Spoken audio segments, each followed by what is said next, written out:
Serez-vous transformé en premier, ou bien subirez-vous le vannage de la grande tribulation?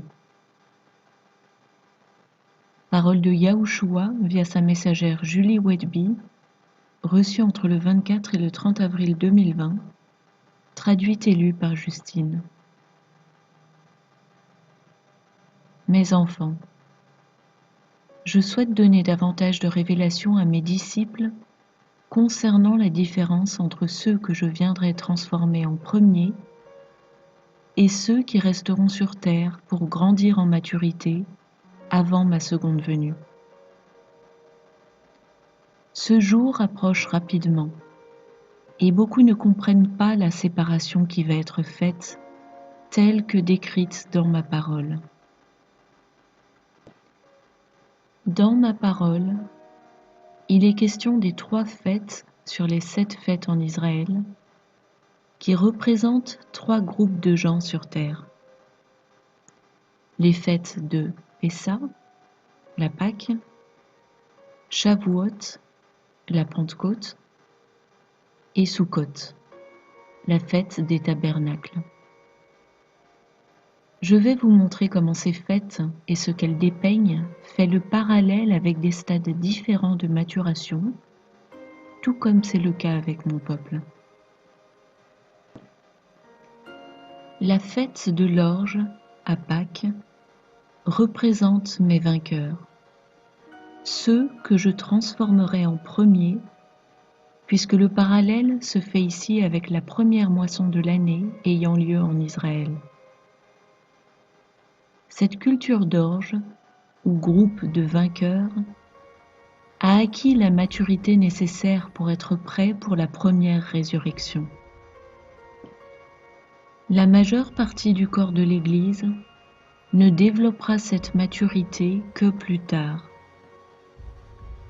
Le vent, c'est-à-dire mon Esprit Saint, souffle sur les vainqueurs, et la balle, le péché dans leur vie, est immédiatement exposée et ils s'en repentent sur le champ, ce qui permet à ce groupe de mûrir avant le deuxième groupe, c'est-à-dire le blé qui est l'Église. Les vainqueurs sont extrêmement sensibles au mouvement de mon esprit et ont appris à entendre clairement la voix de leur berger. Mes vainqueurs assument une plus grande responsabilité, car ils ont été convaincus de leur culpabilité et pleinement disciplinés, et ont renoncé à eux-mêmes plus tôt dans leur marche avec moi que ceux qui n'ont pas encore appris à vaincre. Ces prémices me placent comme leur premier amour par-dessus tout. Les vainqueurs ont également appris à ne pas réagir immédiatement à une situation, mais à prendre du recul et à demander à mon Esprit Saint comment répondre avec amour. Je vous ai toujours enseigné à me demander de vous montrer quelle est la réponse la plus aimante que vous puissiez avoir dans n'importe quelle situation. Une certaine maturité doit être acquise pour répondre avec amour, surtout à ceux qui vous ont fait du mal. J'enseigne dans ma parole que vous ne devez pas réagir avec les fruits de la chair, mais au contraire, répondre avec les fruits de l'esprit. Les vainqueurs sont la plupart du temps très conscients de leurs pensées, paroles et actions, et s'efforcent d'avoir une réponse fructueuse qui me reflète. Cela diffère de ceux qui poursuivent les conflits, l'envie, la jalousie, les médisances, les propos oisifs et discussions inutiles de ceux qui ne sont pas sensibles à mon Esprit Saint. J'enseigne que s'engager dans les choses de la chair et du monde est un péché qui produit la mort lorsqu'on ne s'en est pas repenti. Et je vous ai appelé à sortir du monde et à être séparés, c'est-à-dire mis à part. Dans ma parole, il est fait référence aux vainqueurs à de multiples reprises. Ils sont identifiés comme mes prémices, les fils de Dieu, les 144 000, mes élus, mes héritiers et ceux qui sont les vierges sages, qui sont parvenus à obtenir l'huile supplémentaire que j'exige afin d'être qualifiés pour la première transformation. Ils sont qualifiés sans tache devant le trône. Ceux qui ressusciteront à la première résurrection et qui seront mes rois et prêtres. Ce sont des bijoux dans ma couronne. Ils gouverneront et régneront avec moi pendant 1000 ans et seront sauvés de l'étang de feu, prenant part au jugement des 2 groupes restants. Mes prémices sont appelés à vivre une vie brisée. Ils font souvent l'expérience de la souffrance et de la trahison. Et ce sont ceux qui sont appelés à souffrir à mes côtés pour recevoir la couronne de vie. Ils ne passent pas leur vie dans le confort. Beaucoup souffrent d'infirmités et d'afflictions de toutes sortes, qu'elles soient physiques ou autres. Ils sont appelés à renoncer à tout ce qu'ils connaissent dans cette vie, et ils comprennent que c'est pour un résultat que j'ai ordonné. Ils désespèrent et restent brisés ici-bas, afin que leur moi soit vaincu et que ma gloire soit révélée en eux et à travers eux. Ils souffrent pour moi afin de démontrer l'authenticité de leur grande foi. Ils ont été appelés à porter dans leur corps ma mort, afin que ma vie puisse être révélée en eux. N'ai-je pas dit que vous deviez vivre une vie crucifiée, mais montrer une vie glorifiée? Je suis les prémices de ceux qui dormaient dans la mort. Et il en va de même avec mes vainqueurs de la première résurrection, étant prémices des autres à venir. Tout comme je n'avais aucune réputation, peu d'estime est accordée à mes prémices ici sur terre. Ils ne viennent pas se faire des amis et ne sont le plus souvent pas acceptés par le monde et les autres. Ils sont venus pour sauver des âmes à travers leur exemple et leur démonstration de moi qui vit et me manifeste pleinement en eux. Leur périple est comme une marche de solitude à travers le désert. Et bien souvent, ils vivent comme des parias, des inadaptés et des solitaires, parce que le monde ne les aime pas et ne les comprend pas. C'est parce qu'ils ne sont pas de ce monde, tout comme je n'étais pas de ce monde. Ce n'est pas notre demeure. Je les ai séparés en premier afin qu'ils soient entraînés à conduire et assister la plus grande et la plus abondante œuvre de récolte. Il y a un temps ordonné pour ma première venue en tant qu'époux pour mon épouse. Et en raison des épreuves ardentes que mes prémices ont surmontées jusqu'ici, ils sont le premier groupe à arriver pleinement à maturité en moi, permettant à ma présence de les gouverner complètement. Cette maturité précoce les qualifie comme leaders. Mes vainqueurs ne se considèrent pas comme vertueux, car ils connaissent mieux que la plupart la méchanceté de leur propre cœur. C'est ainsi que je les ai modelés progressivement à mon image, leur donnant sagesse, conseil et révélation de mon royaume.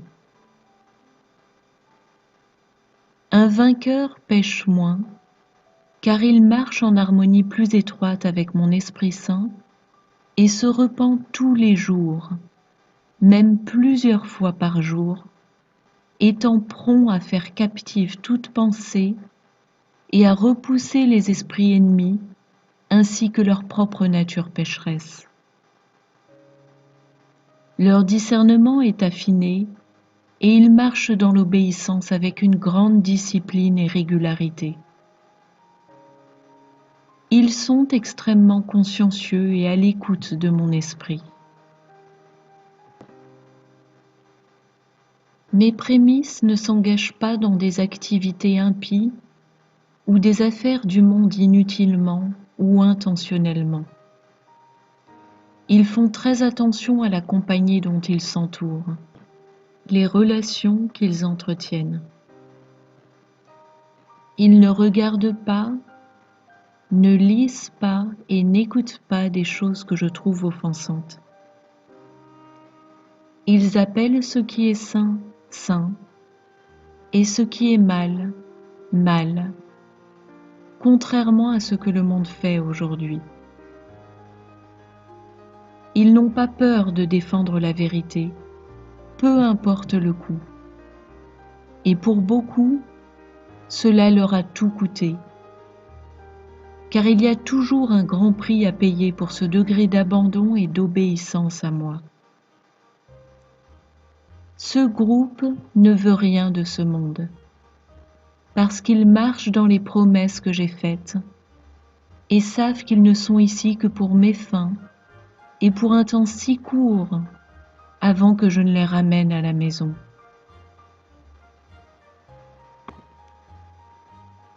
La deuxième culture moissonnée en Israël a lieu vers la Pentecôte, Shavuot.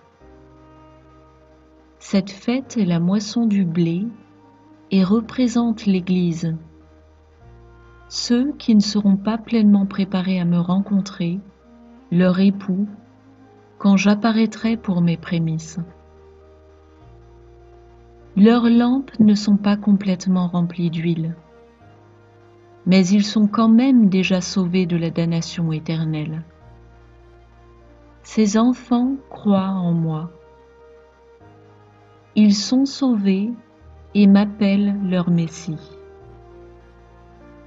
Mais ils ont besoin d'un battage plus important par des épreuves, afin qu'ils soient spirituellement préparés à me rencontrer. Ce groupe est ce qu'on appelle souvent le groupe laissé en arrière ou non enlevé. Le battage ou jugement qu'ils devront endurer doit être plus violent, tout comme le blé doit être battu pour en séparer la balle. Cependant, cela provoquera une grande purification et garantira l'aboutissement de leur préparation pour pouvoir me rencontrer lors de ma seconde venue. Ce second groupe plus large fait souvent des compromis dans la vie de diverses manières, leur cœur ne m'étant jamais totalement dévoué. J'aime tout mon peuple de la même façon. Mais ce groupe ne croit pas à la marche dans une obéissance complète et n'est donc pas prêt à me rencontrer lors du premier transfert. Ce groupe nécessitera davantage de sanctification pour être prêt spirituellement. Ces croyants font de bonnes choses. Néanmoins, ce sont ceux mentionnés dans ma parole comme vierges insensées ou vierges folles, qui n'ont pas d'huile en réserve au moment de ma première apparition en tant qu'époux. Et alors, la porte se ferme. ils sont souvent mitigés et d'un engagement réservé, manquant de discipline et sans forte conviction dans leur foi. Ces âmes sont justifiées par la foi, mais elles ne se sont pas pleinement soumises à mon processus de sanctification. Afin de revêtir ma nature complète, davantage de correction est nécessaire. Ces derniers recevront un jugement en fonction de leurs œuvres et du niveau de préparation spirituelle qu'ils auront atteint. Mes jugements les purgeront de tout désordre qui persiste dans leur vie. Et ce groupe devra supporter la grande tribulation, soit en fuyant pour échapper à la marque de la bête, soit en étant exécuté comme martyr pour l'amour de mon nom. Mes enfants, ce jour est si proche de son accomplissement. Si vous n'êtes pas complètement habités par mon Esprit Saint, étant baptisés de feu, nés de nouveau et vivant dans l'obéissance, alors vous n'avez pas appris à aimer ce que j'aime et à détester ce que je déteste. Fonctionner de cette façon témoigne d'un manque de discernement du bien et du mal. Je vous ai enseigné dans ma parole les choses qui sont pour moi inacceptables. Ne pas vous débarrasser de ces choses dans votre vie est un péché. Si vous m'aimiez vraiment de tout votre cœur, de tout votre esprit et de toute votre âme, vous feriez ce que je commande, et vous n'accepteriez pas les voies du monde. Puisque les yeux sont la fenêtre de l'âme, rien d'impur n'entrerait dans vos yeux ou vos oreilles, car votre conscience témoignerait contre vous au travers des choses sinistres et sombres, si vous vous mettiez à regarder, lire ou écouter des choses sur la fornication, la luxure, l'homosexualité, le meurtre, l'idolâtrie, le blasphème, toutes ces choses qui inondent votre monde aujourd'hui. Tout cela serait offensant pour vous, comme ça l'est pour moi. Voilà pourquoi ce deuxième groupe ne sera pas prêt lorsque l'époux que je suis pour vous viendra pour ses prémices. Voyez-vous maintenant pourquoi il doit y avoir une séparation? Car je ne viendrai que pour une épouse pure et sans tache, mon Église, une épouse sans défaut qui a lavé sa robe de mariée et s'est préparée. Priez avec ferveur sur ces paroles, car les ignorer sera grave de conséquences. Le dernier ou le troisième groupe de personnes illustrées dans ma fête des tabernacles est la vendange. Ce groupe est composé de ceux qui doivent être foulés aux pieds. Les raisins, lorsqu'ils sont récoltés, ont une peau très dure et doivent donc être écrasés pour obtenir le vin. Ce groupe recevra la forme de jugement la plus sévère, car ce sont les incroyants, les impudiques, ceux sexuellement immoraux, les meurtriers, les sorciers et les menteurs. Ils auront leur part dans le lac incandescent de feu et de soufre, qui est la deuxième mort. Heureux ceux qui entrent dans la première résurrection. Mon peuple, je vous aime au-delà de toute mesure, et je souhaite qu'aucun ne périsse, Qui appelez-vous maître et roi sur votre vie? À qui donnez-vous votre allégeance? Êtes-vous en alliance avec le roi des ténèbres ou avec le seul et unique roi de toute la création et votre Père? Si les paroles que j'ai prononcées ici vous ont convaincu, alors repentez-vous maintenant et tournez-vous vers moi. Cherchez mon cœur avec chaque fibre de votre être. Appelez-moi et je vous répondrai. Je ne tournerai jamais le dos à ceux qui crient désespérément à moi par tous les moyens. Ceux qui ont le désir de se soumettre complètement à moi. Il n'est pas encore trop tard, mais en un instant, ça le deviendra. Votre époux se rapproche rapidement.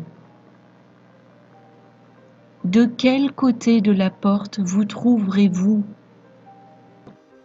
quand je viendrai frapper pour vous emmener avec moi? Allez-vous alors supplier les autres vierges sages de vous donner de leur huile pour être pourvues? Je vous le dis, ce ne sera pas le cas, et vous resterez pour endurer. Étudiez ma parole. Tout est là à votre disposition, afin que vous en fassiez la découverte. Je suis votre professeur, votre conseiller. La sagesse est donnée à ceux qui demandent avec sérieux et sincérité. Comme vous pouvez le constater clairement, les jugements ont déjà commencé et leur gravité augmentera rapidement. L'heure de minuit est là. Tout commence. S'il vous plaît, placez-moi en premier dans votre vie si vous ne l'avez pas déjà fait. J'aime chacun de vous au-delà de toute mesure. Yahushua.